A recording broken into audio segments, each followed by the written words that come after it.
এইটা হলো ক্লাস। ও বুঝছি, এটা যদি ক্লাস হয় তাহলে এটা গিয়ার। বাইগান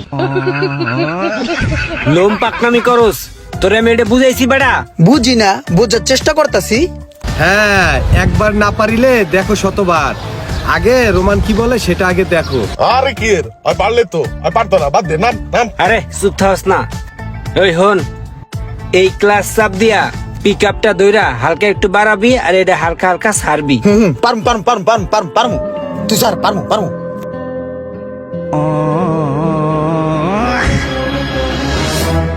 আচ্ছা, এই যে মোচর কাটেন এমন করে হুইয়া, অমন হুইয়া মোচর কাটমু কেমনে?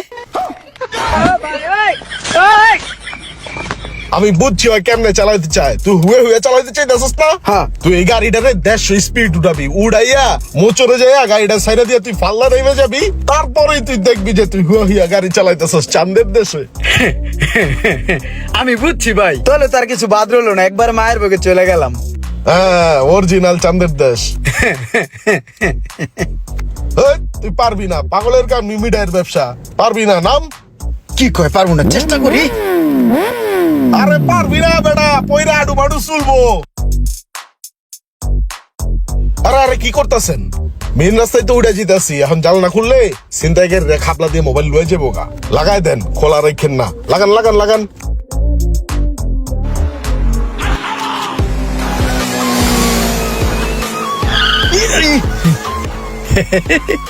ভাই ওই আসসালামু আলাইকুম। ওয়ালাইকুম আসসালাম। হিগে ইলাইছিস শেষ পর্যন্ত না?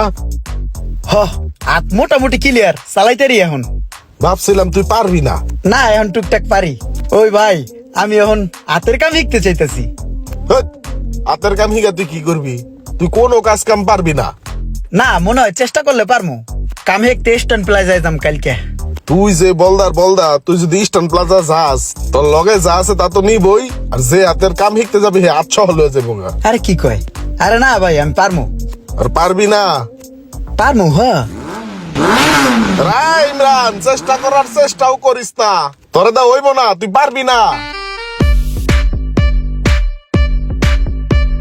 ভাই আপনি কইছিলেন আমি স্ট্যান্ড প্লাজা যাইতে পারবো না, আমি কিন্তু আয় পড়ছি ভাই। ফোন, তুই ইস্টার্ন প্লাজা আইসোস, মোবাইল বাংলাদেশে ভুলেও যাইস না। ওনে তোর ভর্তি হওয়ার দরকার নাই, আর ওরা তো তোর ভর্তি লইবো না। তোর চেহারা দেখছস কেমন চোরের মতন, তুই গেলে তোর পিড়ায় খেদাই দিব। তুই এনে আইসস, চা পানি খাইয়া আস্তে করে বাড়ির জায়গা বিদায় হ, যা। আচ্ছা চল, আজকে তুই আমার চা খাওয়াবি, চল। আরে ভাই তো আমারই পুরো কর্দা দিল। কি অর্ডার দিছস তুই? চান্দুরি চিকেন।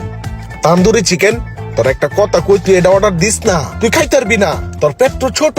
এনে অনেকগুলা খাবার, এই যে মুরগির রান্না যে দিছে না, এটা এত বড়, এটার অর্ডার দিস না, তুই পারবি না। না সমস্যা নাই, খাইতে পারবো। পারবি না কইলাম, তারপরও তুই পাকনামি করতাছস, এই সমস্যা হইব।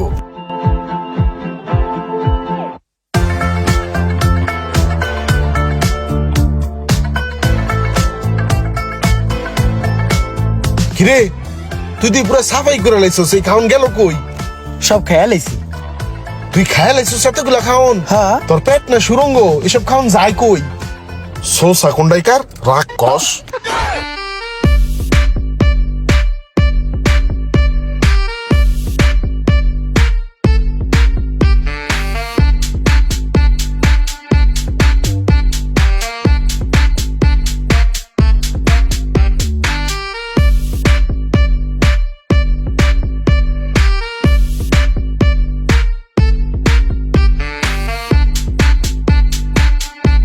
কিরে ইমরান না? হ্যাঁ এ ভাই, ভাই আপনি তো কইছিলেন যে আমার ভর্তি নিব না, আমি তো ভর্তি হইছি, এই যে কাজ শিখ গেলাইতেছি। তুই সত্যি সত্যি এনে ভর্তি হয়ে গেছস? আরে ভাই হো, দেখ তোর আমি না করছি না যে তুই এই কাম পারবি না, আর তুই বাইর যা অন্য কাম কর। তোর ভাই একলা একলা গরুগুলা পালতাছে, যা তোর ভাইয়ের হেল্প কর। মোবাইল সার্ভিসিং এর কাম এগুলা তোরে দিয়ে হইব না, এগুলা করিস না, তুই পারতি না। একটু চেষ্টা করি, দেহি হয়নি। দেখ বোধাই কথা হনে না।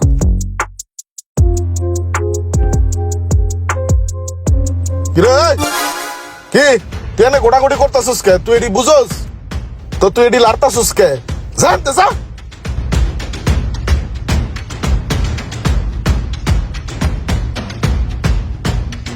কিরে ওই কি করস? কিছু করি না ভাই, মোবাইল একটু খোলার চেষ্টা করতেছি। হ ভালো করে চেষ্টা কর, আর না পারলে আমার জিগাইস আমি দেখাই দিবনি, ঠিক আছে? আচ্ছা ভাই, আপনি যে কথাটা কইলেন না, এটা হলো একটা ভরসা, বুঝছেন? এই কথাটায় অনেকটা আস্থা পাইলাম। এতদিনে আমি ইঞ্জিনের বড় একটা মেকানিক হয়ে যেতাম, কিন্তু এই সোহাগ ভাই আমার পোটটা ভাঙ্গা দিছে। ভাই ওদিনকে আমি ইঞ্জিনে হাত দিছিলাম, বুঝছেন? এমন জারি মারছে, পরে ইঞ্জিন থুয়া ওনার গ্যারেজও থুয়াই বসি।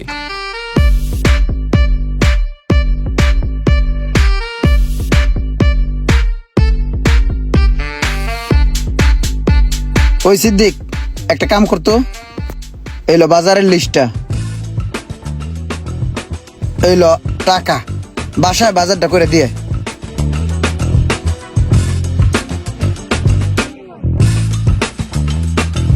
ভাই ইমরান ভাই তো মোবাইলে কাজ শিখা দোকান দিয়া লাইছে। কি কস? আর মোবাইলের দোকান দিয়া লাইছে? দিলে লাভ কি? আর দোকানে তো কাস্টমার আইবো না। কাস্টমার আইবো না মানে পুরো ভরপুর কাস্টমার। কাস্টমার আইলে কি হইব? আর দোকানে কি কেউ কাম করাইতে আইবো? ওরা দিয়ে কাম করায় কি কেউ টিয়া দিব? হয়তো মোবাইলের কামই পারে না। দূর আপনি কি কন? এ কাম পারে না মানে? ভালো কাম পারে। এর দোকানে কাস্টমার আইতাছে, মোবাইল ঠিকই করে দিতেছে, আবার টাকাও দিতেছে। আরে বেটা, ওই টিয়া পাইলেই কি হইব? ওই যে টিয়া পাইতাছে মোবাইল ঠিক কইরা, এই টিয়া দাও বাজার কইরা খাইতে পারবো না। কি কন ভাই, বাজার করতে পারবো না? আমি নিজে যে এর পাশে ভরপুর বাজার করে দিয়েছি। দেখ দি কেমনটা লাগে। এই তুই যা তো আনতে যা। না ইয়া বক বক করতাছস, খাউজানি পেছাল পারস, তোরা বলা আনছি আমি। আলগা পেছাল পারে না ইয়া। জানতে যা।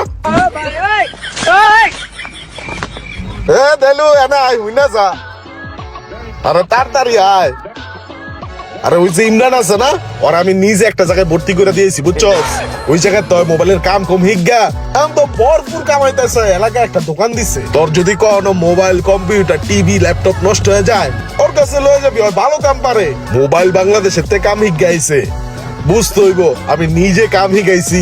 চল যাইতে যেতে কথা ঘুমায়। হ্যাঁ ভাই, আমাদের সমাজে এমন কিছু সোহাগ ভাইয়ের মতন চাচা আছে, তাদের কাজই হচ্ছে আপনাকে বাধা দেওয়া। আপনি কোনো কাজের উদ্যোগ নিলে তারাই সর্বোচ্চ বাধা দেবে, আর যদি সেই কাজই আপনি সাকসেস হতে পারেন, তাহলে সেই লোকই আবার গর্ব করে বলবে, দেখতে হবে কার ভাতিজা। হ্যালো এভরিওয়ান, আসসালামু আলাইকুম। এতক্ষণ আপনারা দেখলেন মোবাইল বাংলাদেশ ট্রেনিং সেন্টার নিয়ে দুর্দান্ত একটি ফানি ও সামাজিক ভিডিও। আর হ্যাঁ, আপনারা যদি কেউ মোবাইল সার্ভিসিংয়ের ট্রেনিং নিতে চান, তাহলে অবশ্যই যোগাযোগ করবেন মোবাইল বাংলাদেশ ট্রেনিং সেন্টারে। দেশের দূর দূরান্ত অঞ্চল থেকে যারা মোবাইল সার্ভিসিংয়ের ট্রেনিং নিতে আসবেন, তাদের জন্য রয়েছে থাকা খাওয়ার সুব্যবস্থা। আর বিস্তারিত জানতে কল করুন মোবাইল বাংলাদেশের অফিসিয়াল নাম্বারে।